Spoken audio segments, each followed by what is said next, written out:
Hello students. चलिए हम लोग जहां तक न्यूमेरिकल किए थे केमिकल काइनेटिक्स में, केमिस्ट्री में, उसी के आगे हम लोग न्यूमेरिकल्स और करेंगे भी थोड़े उसमें, क्योंकि देखिए आपके क्या है कि इसमें जीरो ऑर्डर और फर्स्ट ऑर्डर रिएक्शन पर ही बेस्ड न्यूमेरिकल पूछे जाते हैं ज्यादातर।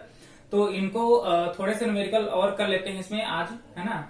और कल हमने भेजा नहीं था, कुछ न्यूमेरिकल कहा था, उसके बाद आज हम भेज देंगे, याद करके भूल गए थे। तो एक न्यूमेरिकल आपके सामने लिखा है, देखिए क्या कह रहा है कि the rate constant for first order reaction. देखिए एक तो पहली बात तो आपको न्यूमेरिकल में ऑर्डर पहचानना है कि किस ऑर्डर की रिएक्शन की बात कर रहा है, और आपको रेट कांस्टेंट दे रखा है 60। तो जो जो क्वेश्चन में गिवन है उसको लिख लीजिए। तो रेट कांस्टेंट का मतलब हो गया के की वैल्यू आपको दे रखी है 60। आपको देखो कभी कभी दिया तो होता ही एक्चुअली में फर्स्ट ऑर्डर है कि सेकंड ऑर्डर है, लेकिन आप यूनिट से भी ध्यान देकर पहचान लीजिएगा कि आखिर किस ऑर्डर की बात कर रहा है। अब कह रहा है कि how much time will take, कह रहा है कि कितना समय इसको लगेगा to reduce the concentration of the reactant to 1/10 of its initial value, कि मतलब 1/10 भाग इसका रिड्यूस होने में कितना समय लगेगा इनिशियल वैल्यू के, है ना। जैसे पहले मान लेते कुछ भी था R0, तो R0/10 का पूछा है कि कितना हमारे पास टाइम लगेगा उसको कंप्लीट होने में। तो देखो क्या है कि इसके लिए करना क्या है आपको, तो देखो हम इसको क्या करेंगे, फॉर्मुला अपना वही लगाएंगे भाई, फर्स्ट ऑर्डर रिएक्शन है, फॉर्मुला आपको पता है कि 2.303 डिवाइडेड बाई के इंटू का log initial concentration divide by remaining concentration, और यहाँ पर बेस 10। तो देखो टाइम ही पूछा था, तो रख लीजिए यहाँ पर 2.303, के की वैल्यू आपको पता है कि कितनी दे रखी है 60 इंटू लॉग, ये R0 इनिशियल कॉन्सेंट्रेशन है, R0 मान लेते हैं, और जो रिमेनिंग कॉन्सेंट्रेशन होगा R0/10 है, जितना रिड्यूस होकर के कहा है इसमें। तो ये टाइम t बराबर कितना हो जाएगा, इनिशियल कॉन्सेंट्रेशन का बाई 10 हो जाएगा, ठीक है। मतलब 1/10 टाइम्स ऑफ इनिशियल कॉन्सेंट्रेशन, जो क्वेश्चन ने कहा है वही हमने लिखा है, ये कैंसिल हो जाएगा। तो ये हो जाएगा आपका 2.303 डिवाइडेड बाई 60। अच्छा ये देखो यहाँ से, ये log 10 है, ये ऊपर चला जाएगा यहाँ पर, तो log 10 बेस 10 हो जाएगा, और log 10 की वैल्यू कितनी होती है 1। तो ये t बराबर कितना हो जाएगा 2.303 डिवाइडेड बाई 60। अब इसको जब डिवाइड करेंगे, इसको जब डिवाइड करोगे तो ये आंसर आपका आ जाएगा 0. कितना आ रहा है इसका आंसर 0.0384, 0.0384 सेकेंड, ये आपका आंसर हो जाएगा। सिंपल है, सारे क्वेश्चन इसी तरीके से लगने हैं। दो टाइप के हमने पहले करा दिए थे कि इससे पहले वाले में, और एक ये टाइप का क्वेश्चन है। तो इस तरह का भी क्वेश्चन आएगा तो आप इसी तरीके से कैलकुलेट करेंगे। इसको नोट कर लीजिएगा, उसके बाद नेक्स्ट क्वेश्चन एक और करवा देते हैं। तो चलिए क्वेश्चन और आपके पास में है, इसको भी ध्यान से समझिएगा। देखिए अच्छा क्वेश्चन है, एनसीईआरटी का है। कह रहा है कि the following data were obtained during the first order thermal decomposition of N2O5। एक थर्मल डिकम्पोजिशन रिएक्शन आपको दे रखी है, सामने लिखी हुई है 2N2O5 gives out 2N2O4 plus O2। और आपको देखो यहाँ पर कुछ टेबल बनी है, मतलब रिएक्शन के दौरान जो हमको एक्सपेरिमेंट के दौरान जो भी रीडिंग्स आई है वो लिखी गई है।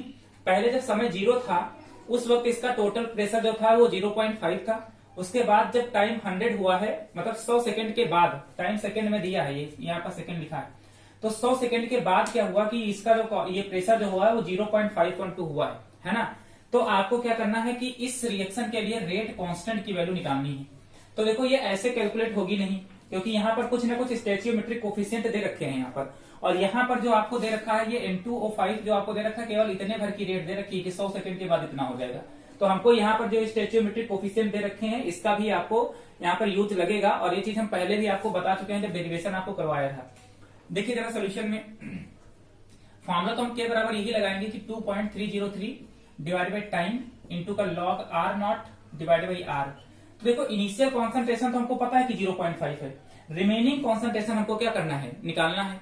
तो रिमेनिंग कॉन्सेंट्रेशन निकालने के लिए आपको करना क्या होगा, पहले ध्यान से देखिएगा कि 2N2O5 रिएक्शन लिख लेते हैं, gives out 2 times of N2O4 और प्लस का O2। देखो जरा, जैसे हम इससे पहले जैसे रिएक्शन में लिखते हैं बिल्कुल उसी तरह लिखेंगे कि जब समय 0 था उस वक्त इसका इनिशियल कॉन्सेंट्रेशन कितना था 0.5, और अभी कोई भी प्रोडक्ट नहीं बना था, यहाँ पर भी कुछ नहीं बना था।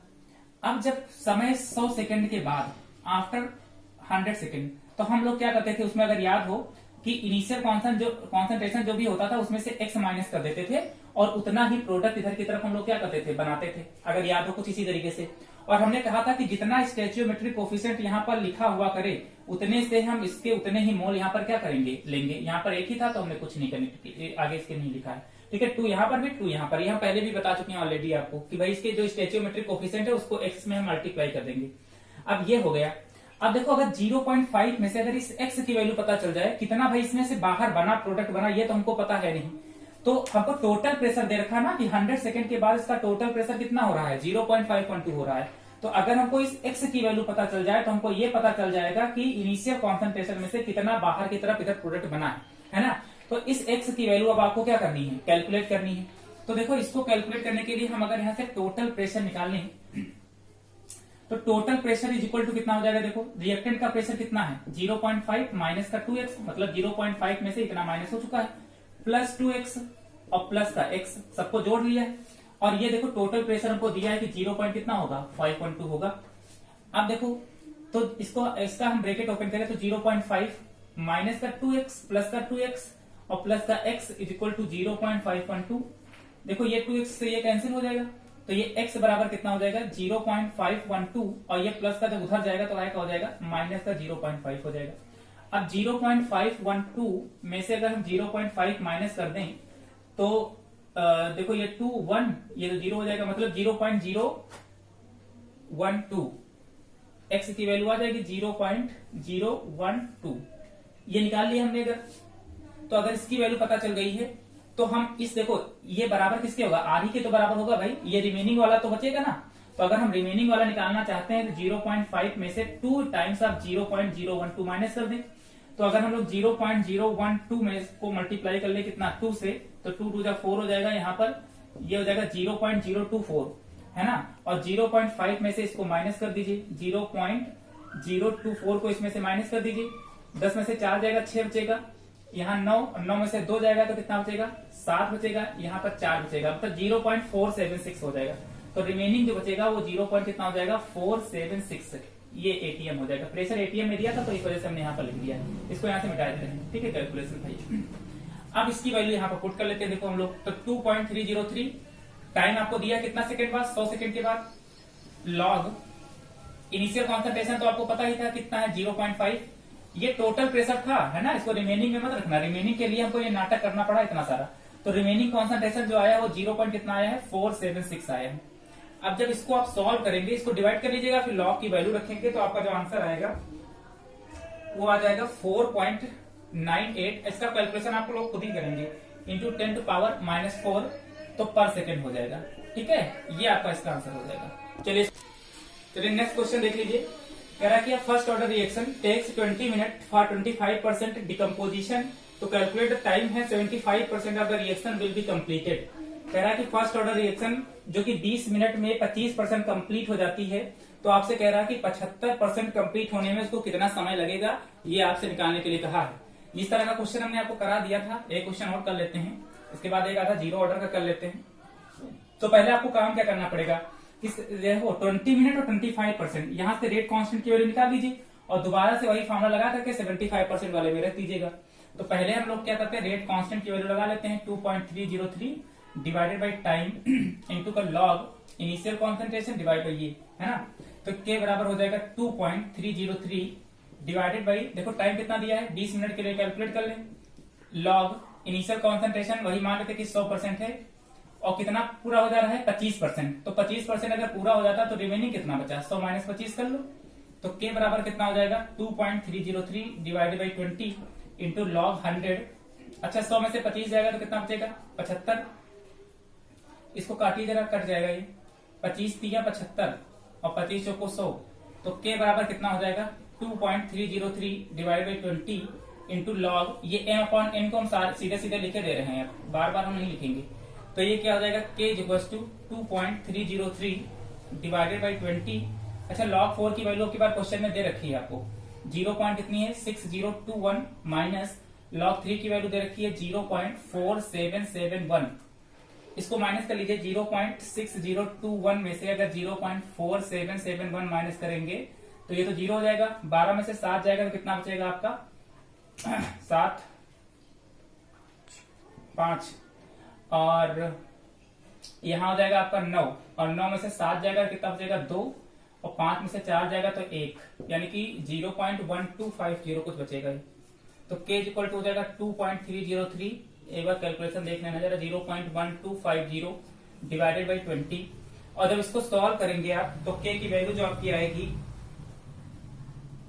वो आ जाएगी